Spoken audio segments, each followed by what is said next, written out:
Hi, John. Why is security important, and why did Huawei create this white paper? Well, I think the first thing to say about security and technology, it's a bit like a marriage.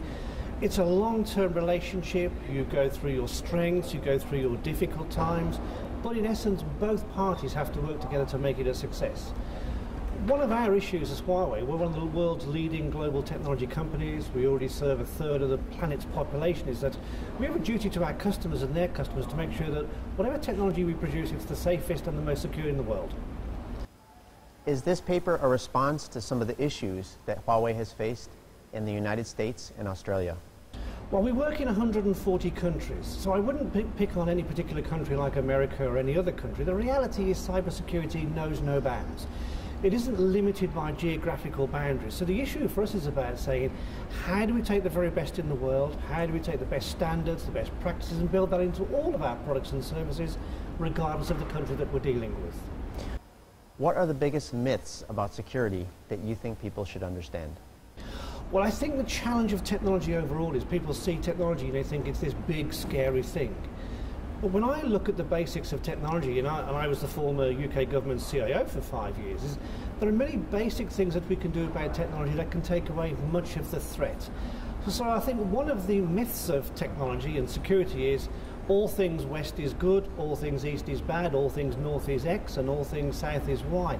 And I think we need to begin to realize that when we look at this global world that we have created where technology is intertwined, that in essence one of the myths is that one person's product is more safe and secure than the others. The reality is, if it has technology in there, it's almost certain to come from a global supply chain, and because of that we must take the security risk seriously.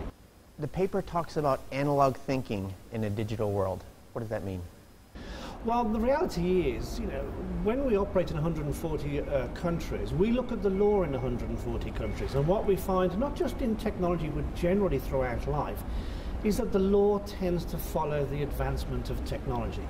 And if you're saying that your products are legal in compliance to the laws in each land, it implies that you know the laws in each land. But some countries don't have laws, they have standards. And even if they have a standard, it doesn't mean they execute that standard. So the issue for us is about saying law has to catch up with the advancement of technology, because in essence the world has gone digital and the law in many instances is still analog.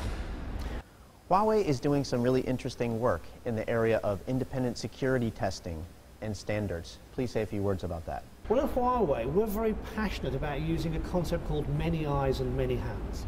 Our view is when you take the knowledge, the skills, the values and beliefs from people from around the world, they take a different approach to security to maybe we do at Huawei.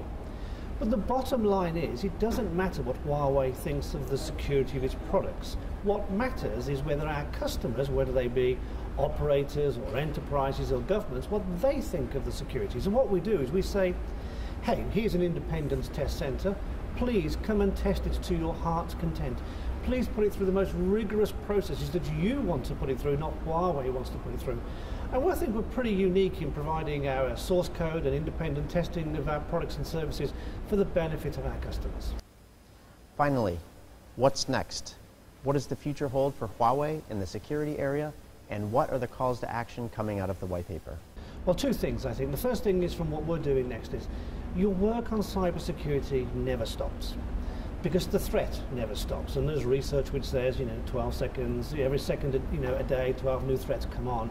So the reality is you have to continuously reinvent and re-improve and enhance your policies and your procedures. And don't forget, this is not just about technology, it's not just about bits and bytes, it's about people, laws, regulations, values, culture. So that's point one. The second thing for us really is in terms of the call to action is, I think, being in government for 8 years, I think governments needs to come together to say, what is it that we're going to do collectively as governments to drive up the quality and standards of all technology from a security perspective. And that's about the basics of standards and definitions. It's about even understanding what do we mean by cybersecurity. So that's point one. Secondly, I think we need some honesty in terms of what is the cost of cybersecurity, because one of my passions is that technology has fundamentally helped, the social well-being of mankind. And if we over-legislate, if we over-worry about cybersecurity, we may not use technology where we can add great value to citizens around the world. So really being honest in terms of what is the threat versus what is the investment we have to make to do that threat would be two very big steps forwards. Thank you, John. You're welcome. Thank you.